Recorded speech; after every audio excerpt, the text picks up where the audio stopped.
St. Lawrence Brindisi. He was obviously an Italian. He lived, born around 1550, died around 1620 or so.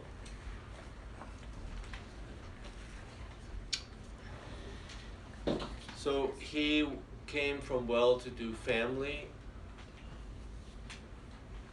His parents died at an early age, and then he became a Franciscan Capuchin, one of the orders, Franciscan orders.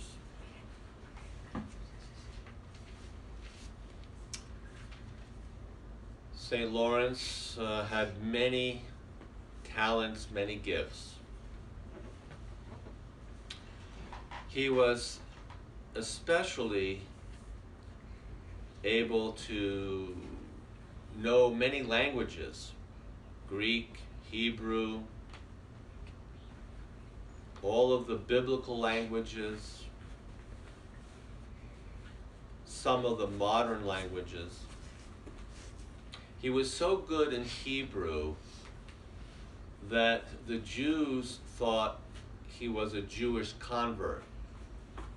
The Jews thought he was first a Jew, then a Catholic, because his Hebrew was so good. So he was a scholar. He wrote many books about the faith. But he also had many other gifts that oftentimes scholars don't have.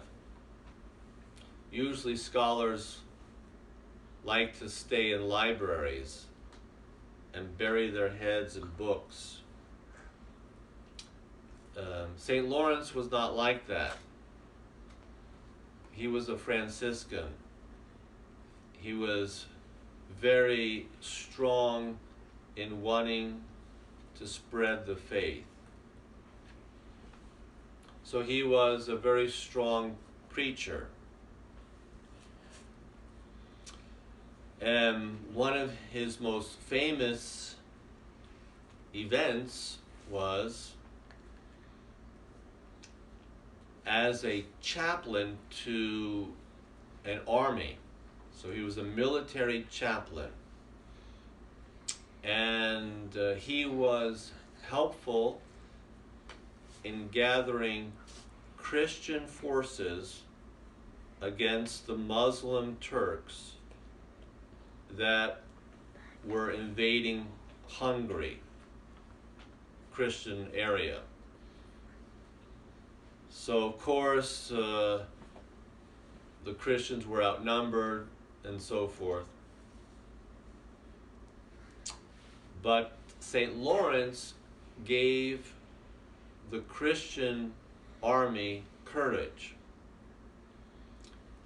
And what St. Lawrence did was to ride on horseback only with a crucifix, holding a crucifix in his hand, no weapons.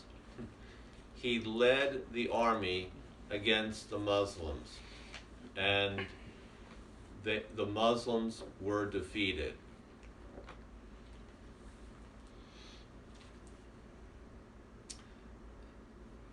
St. Lawrence obviously has a message for us today,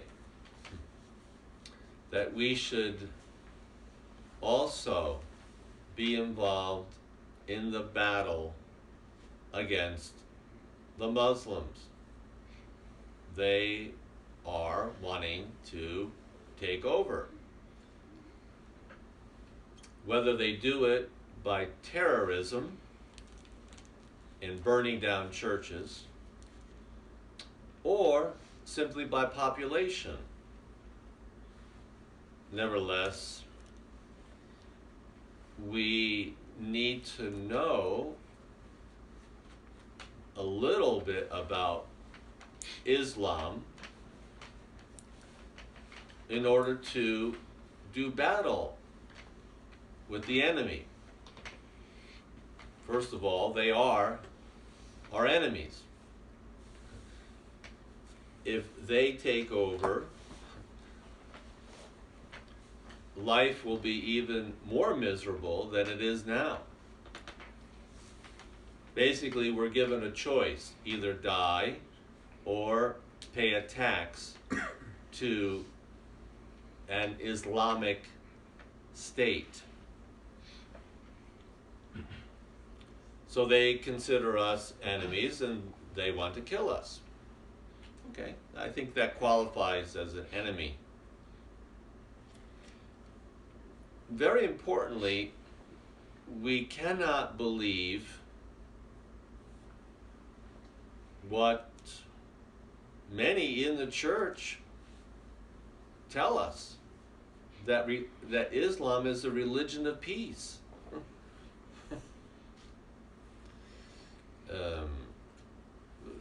Nothing could be further from the truth. Islam is a political ideology. It is a political instrument for acquiring power over people. And they use religion to justify warfare. So how does Islam spread? By force. Either you convert, die, or pay a tax and live as a second or third class citizen. So the choices are not very pleasant. So you either convert, get killed, or you live in a Muslim state where you're paying money to Islam. So in the Quran, their sacred book, they encourage jihad. They encourage the death of the infidel. Now, traditional Catholics pray for infidels. We wish that they are killed in the spirit, so that they would, as we do, accept Christ by putting death to the old man under Adam, so that the new man in Christ can rise. So we believe in death too. But we don't kill people. We invite people to voluntarily be baptized, putting death to the old man so that the new man may rise in Christ. Islam, on the other hand, they believe in death too. But it's not a spiritual death, it's a physical death. They really do want to kill us. In St. Lawrence's day, at least they understood this. They understood that Islam was our enemy.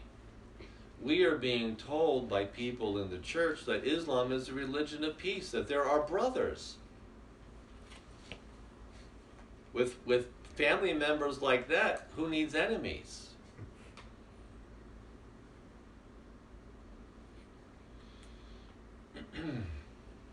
So, most importantly, we need to know that Islam is not a religion of peace. They do want to take over. And certainly one way that is within the power of Catholics to assist in this war is to do what they do, is to have children. In Europe, it is fast becoming an Islamic state. Yes, by terrorism, but mostly by population. Muslims have babies. Christians have stopped having children. At least the Muslims have that correct. Marriage is for children.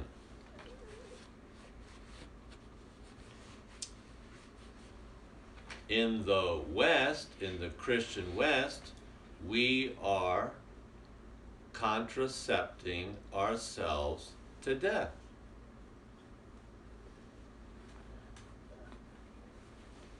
So part of this battle that is occurring today between Christians and Muslims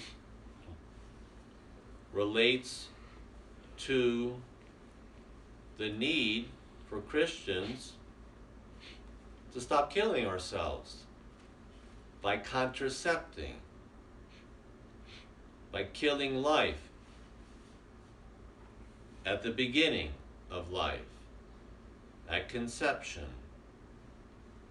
and allowing that life to be born.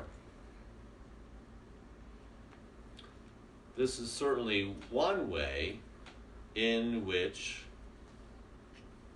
we help ourselves fight this war against our religious enemies. And like St. Lawrence, we hold the cross high as our standard, as our flag, to give us courage to move forward, to conquer the enemy with faith, as St. Lawrence did even to his death. So let us take courage in the faith of Christ, as St. Lawrence did,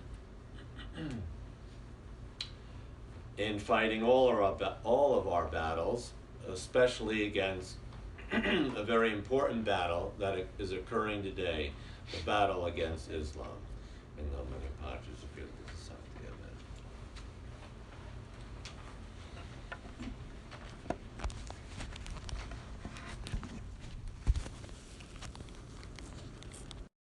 Amen.